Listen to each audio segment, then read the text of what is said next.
Notre invitée ce matin, Lola Sémonin, que vous connaissez mieux sous le nom de son personnage, la Madeleine Proust. Oui, déjà 30 ans pour ce personnage de grand-mère franc-comtoise, au bon sens paysan. Vous savez, souvent, nos grands-parents, nos grands-pères, nos grands-mères disaient des choses frappées au coin du bon sens. Et donc, elle publie La Madeleine Proust, une vie. Donc, c'est le volume 2. En fait, ce sont les mémoires de son personnage. Et cette fois-ci, la Madeleine a 14 ans et c'est la guerre. On va vous raconter les coulisses de la guerre dans le département dans le Doubs, en tout cas dans le département de Franche-Comté, région Franche-Comté. Alors, notre invitée, Lola Sémonin, vous la connaissez mieux sous le nom de son personnage, la Madeleine Proust. Alors, non seulement elle a fait des spectacles depuis des années, mais là, elle écrit son deuxième livre où elle met en scène son personnage. Exactement. C'est un mélange entre une biographie de son personnage et un livre d'histoire. Oui, c'est ça. Et en plus, alors, on va lui demander, Lola était institutrice, sauf erreur de ma part, dans une vie antérieure. Elle écrit super bien. C'est un vrai joli roman intitulé Une vie, 39-40, ma drôle de guerre chez Pygmalion. Donc vous l'avez dit, Sophie, ce personnage qui a 30 ans déjà d'existence, la Madeleine Proust, paysanne du Haut-Doubs, qui ne fait que des réflexions évidemment drôles, mais frappées au coin du bon sens, eh bien, elle a une vie et Lola a inventé une vie. Évidemment, elle a dû se baser sur l'existence de ces personnes-là dans cette région à cette époque. Mais c'est vraiment passionnant. Alors avant de l'accueillir, si vous habitez sur la planète Mars, évidemment, que vous ne connaîtriez pas la Madeleine Proust, avant d'accueillir Lola et sa chevelure incandescente, incandescente c'est l'adjectif, voici donc la Madeleine Proust sur scène dans ses œuvres. Regardez. Ce matin, je me suis levée, j'avais mal au dos, j'étais contente, parce qu'à mon âge, quand tu te réveilles et que t'as mal nulle part, c'est que t'es mort. André, il a fait 25 kilomètres à pied pour venir me dire qu'il m'aimait.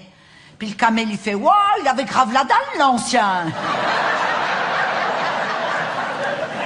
Aujourd'hui, un homme, il rencontre sa femme sur Mythique, il la trompe sur Facebook, il divorce sur Twitter, il vend sa maison sur eBay, il fait tout sans ôter ses pantoufles. Mais alors, ce Jean-Louis, mais les calés en français, tu peux pas savoir. Il dit qu'on est les seuls pays qu'on a comme temps le futur antérieur. On est les seuls qu'on a un temps du futur qui raconte au passé ce qu'on a fait dans le présent. Je suis belle. Ça a quel temps? Il me regarde, il rigole, puis il fait « au passé ».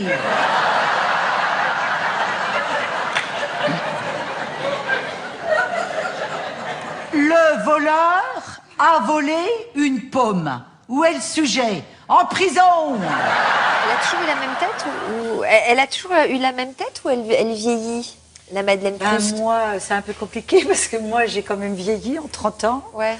Donc la Madeleine, elle a aussi changé un peu de visage. C'est vrai qu'au début, quand je fais la Madeleine, on dirait une vieille fille de 40 ans, quoi. Alors, une question à propos de tête à Laurence Dorlac. Quel crayon pour cette couleur de cheveux-là? Eh ben justement, de sourcils, je veux dire. Lola joue le contraste avec pas trop de rouge quand même, parce que donc, tout est déjà bien centré sur les cheveux. Surtout chez vous, vous ne touchez pas à votre téléviseur. Vous verrez que le vernis pas est le réparateur en disant il y a ma télé qui déconne. C'est la vraie couleur de cheveux de Lola. C'est quelle couleur ça? C'est même pas orange, citrouille. C'est mon orange à moi. C'est bien. comment ça s'appelle? Demandez-moi. Non, il y a des fleurs comme ça, très... Des capucines. Des capucines. Voilà. C'est Je vais couleur vous offrir capucine. 20 cm de bonheur. Oh. C'est tout un programme, n'est-ce pas? Attendez, on n'a pas vu ce que c'est. La saucisse de Morteau. Ah, la saucisse de Morteau. Ouais. Magnifique. Je ne C'est gentil. permettrai Ah ben, pour pas moi de- aussi. Très bien. Merci. Non, Un non, centimètre pas de bonheur, Laurence. comment doit-on l'interpréter? On a compris. Allez, On a compris, ce n'est pas on la va peine parler, d'insister. on va parler de ce livre, Lola, La Madeleine Proust, une vie 39-40. Merci, c'est très bon ça. Et cette cuisine avec quoi, ça? Une saucisse de Morteau. Des lentilles, des Mélangeons. Alors, pardon, revenons à nos moutons, chère Lola. La Madeleine Proust, une vie 39-40 chez Pygmalion. Je disais que c'est très très bien écrit, vraiment. C'est un beau roman. Donc, elle a 14 ans, cette Madeleine, pendant Oui, là, c'est la suite donc de son enfance. Oui. qui s'intitulait Une vie, donc 25-39 quand j'étais petite, exactement. Là, donc, vous allez nous raconter donc les hommes qui désertent les villages, là, qui sont mobilisés, les femmes qui vont travailler au champ, etc. Est-ce que, du coup, pour élaborer la biographie de cette Madeleine qui n'a pas existé, donc c'est la synthèse de toutes ces femmes dans le Haut-Doubs à cette époque, comment vous avez procédé? C'est déjà beaucoup de documentation. C'est retourner à nouveau, enquêter chez les paysans, comme je l'avais fait pour mes spectacles, les questionner, comprendre leur vie, leur histoire. Il y en a que j'appelle régulièrement pour préciser. Souvent ils me disent « Ben non, mais t'as rien compris, mais on fait pas des grands pas quand on fauche. Alors ils me reprennent comme ça, c'est drôle. C'est génial parce que vous êtes en même temps sociologue, femme de spectacle et de théâtre, auteur et écrivain de romans historiques. Oui, c'est vrai que C'est un en mélange fait, de je suis tout, en c'est train génial. de réaliser les rêves d'enfant. Parce que quand j'étais enfant, c'était justement tout ça qui me passionnait. Et mes personnages que je crée, alors je reprends déjà tous les jalons qui sont dans les spectacles. Hein, c'est par exemple une sœur Paulette ou un voisin Risset. Et puis après, je les construis.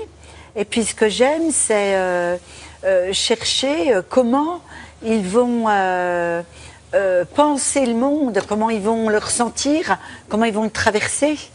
Et puis- est-ce que vous pourriez changer d'univers, sortir de cet univers-là? Oui, ben, j'ai déjà fait un roman qui avait le prix Louis Pergaud, où je m'étais mis dans la peau d'un Milan royal. D'un Milan royal. Voilà, c'était un peu un polar, écolo, mystique. Et puis j'ai commencé beaucoup de romans. Mais ce qui s'est passé, c'est que c'est Flammarion qui m'a fait cette demande. D'accord. Donc, tous mes romans qui ne se passent pas en Franche-Comté, pour le moment, ils sont mis à Très l'écart. créative. C'est très créatif. Et ce qui est fort, et je suis sûr que vous allez me répondre oui, c'est que pour vous, elle existe, cette Madeleine. C'est-à-dire que vous vivez tous les jours Je avec suis elle. de plus en plus heureuse sur scène C'est ça. depuis que j'ai créé son enfance. Ouais, c'est ça. Alors, Ouais. si vous voulez nous montrer votre reportage. Ah ben on a le temps de voir la suite, alors formidable, puisque donc il y a toute une partie évidemment nostalgique dans ce livre, puisqu'il a fallu pendant la guerre se débrouiller, les femmes se débrouillaient comme elles pouvaient. Retrouvons sur scène la Madeleine qui justement avait un système D à portée de main, regardez. Oh bah ça, dans le temps, on gardait tout. On gardait la peau du lait pour faire les gâteaux, les cendres pour faire la lessive, puis mettre devant la porte si le perron était gelé. Et puis on ménageait l'eau. Dit tous les samedis, on se baignait dans un baquet en bois. L'un après l'autre dans la même eau, on était 9 gosses. Moi aussi, je ménage mon eau. Moi, j'arrose mon jardin avec l'eau qu'elle avait la salade. Nous, ça fait longtemps qu'on est écolo sans le savoir, hein. Il paraît que les Parisiens, ils redécouvrent l'eau du robinet, dit. C'est tendance, ils disent. Oh, ces Parisiens, c'est sont bêtes. Il y en a un là au-dessus, il a fait venir un sourcier. Dit l'installation, ça lui va coûter 10 000 €. Ben, ça fait cher l'eau gratuite, hein. Voilà, donc Damien vous invite à Ah ouais. vous plonger dans ce livre, vous allez vous régaler. Ça C'est super bien s'appelle écrit, regardez, La Madeleine Proust, une vie, donc Ma drôle de guerre chez Pygmalion, et il y a le volume 1 et le tome 1, qui est Quand j'étais petite, toujours disponible chez Pygmalion, et puis les 30 ans de scène de la Madeleine l'an prochain au De Jazet, à Paris. Oui, ça y est, je reviens à la source. Je reviens où j'ai commencé. À quelle Il y a date? 30 ans. J'avais commencé en 88. Et là, ce sera, donc vous En avez 87. l'année prochaine, vous avez la En date octobre 2018. Octobre 2018 ou 17? Ah ben non, 2018, il faut que je 18, finisse le on a tome le temps de 3. prendre les réservations. Oui, alors, c'est bah bien, oui, mais super. justement. Au De Jazet. bon, et pour rendre hommage à la Madeleine Proust, la saucisse de Morteau, comment vous la feriez? Parce qu'elle nous a offert une belle saucisse. On va la faire pocher tout doucement déjà, tout doucement, sans ébullition pour éviter qu'elle éclate. Et après, on va la faire cuire. Alors, la tradition, c'est avec des lentilles. On peut mettre des haricots, des lentilles. On va faire mijoter ça tout doucement. Un peu de thym, un peu d'ail à l'intérieur. Un plat bien de saison, non hein Vu le temps que nous avons en ce moment. C'est vrai. Allez, merci beaucoup. Allez applaudir la Madeleine Proust. Dans quelle salle, quelle En date? 2018 à De Jazet à Paris et avant dans toutes les bonnes librairies de France et de Navarre. En me prévoyant Ma dans drôle- le Houdou. Ouais, Ma drôle Merci de guerre chez d'être venu Pygmalion. voir. Une région dans laquelle vous habitez toujours, j'imagine? Le Le Haut-Doubs? toujours là-bas, vous. Ah ben j'écris là-bas, oui, j'écris devant la belle pluie de printemps. Ah ben, vous devez écrire en Merci ce beaucoup moment, Thierry alors. Beccaro. Dans un instant, à tout à l'heure, 14h, à demain matin. Merci beaucoup. On mettrait qui en papillote demain? Ah, demain, on va mettre peut-être des langoustines. Bon, tiens. d'accord. Voilà. Alors à demain. Bonne journée. Merci beaucoup.